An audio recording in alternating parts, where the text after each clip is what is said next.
جو آدمی ظلم کے آگے سر جھکائے گا وہ مجرم ہے خدا، اگر خدا اس کو سزا دے گا۔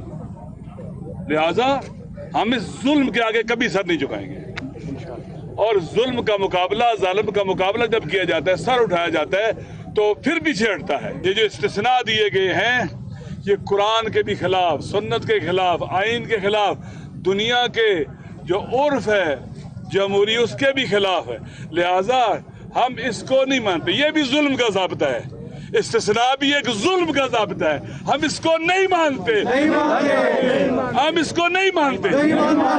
اور تم کہتے ہو استثناء دے کر ہم سے کوئی پوچھے گا نہیں، ہم پوچھیں گے، ہمارے بچے تم سے پوچھیں گے، ہماری مائیں بہنیں اور بیٹیاں تم سے پوچھیں گے، ہمارے پیر و جواں تم سے پوچھیں گے۔ لا تظلمون ولا تظلمون، نہ تم ظلم کرو اور نہ ظلم کو قبول کرو۔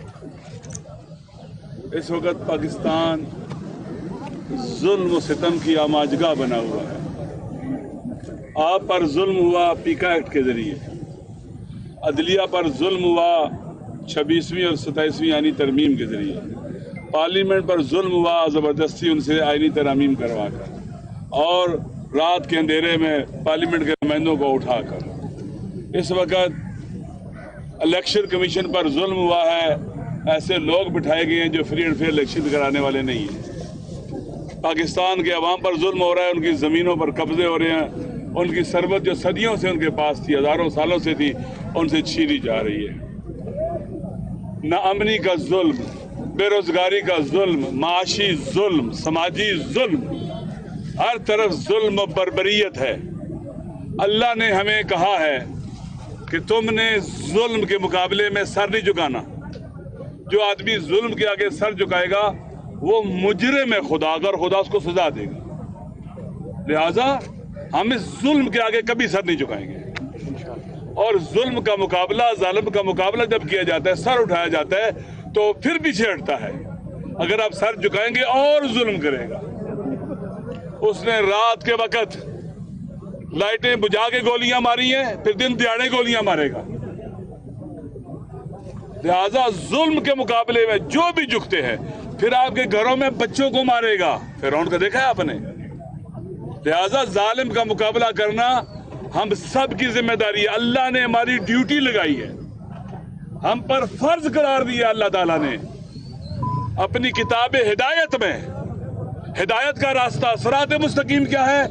ظلم کے مقابلے میں باہر نکلنا ہے، ظلم کے مقابلے میں فریاد بلند کرنی ہے، ظلم کا مقابلہ کرنا ہے، ہر حال میں جہاں بھی ہو ظلم کا مقابلہ کرنا ہے۔ اور انشاءاللہ عوامی جدوجہد کے ذریعے، عوامی طاقت کے ذریعے، عوامی طاقت کے ذریعے، عوامی جدوجہد کے ذریعے، پرامن جدوجہد کے ذریعے 24-25 کروڑ کے مقابلے میں یہ مٹھی پر ظالم کچھ بھی نہیں ہے۔ پاکستان کے عوام یقین کر لیں، یہ کچھ نہیں ہے۔ عوام کو ڈرانا، ہراس کرنا، خوفزدہ کرنا بھی کیا ہے؟ ظلم ہے۔ لہذا ہم نے خوف کی فضا کو توڑنا ہے، یہ ظلم کے مقابلے میں سر اٹھانا ہے۔ ہم نے ان ظالموں کا تعاقب کرنا ہے، ان کا پیچھا کرنا ہے، ہم نے یہ ظلم کے مقابلے میں کھڑا ہونا۔ اور انشاءاللہ یہ آوازیں اب چپ نہیں ہوں گی، یہ لبوں کو تالے نہیں لگیں گے۔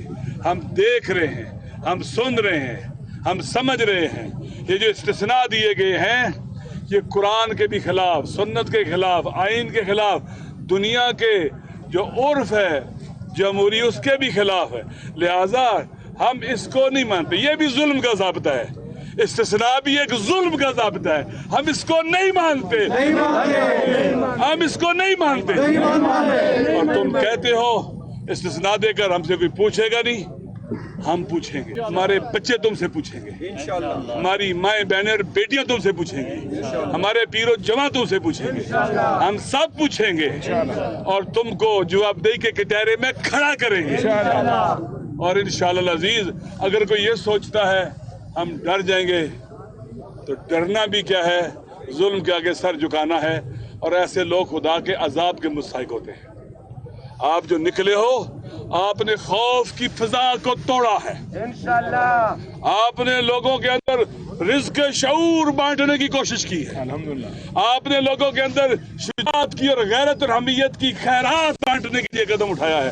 انشاءاللہ حق جیتے گا، باطل ہارے گا، مظلوم جیتیں گے، ظالم ہاریں گے، جھوٹے ہاریں گے، سچے جیتیں گے انشاءاللہ.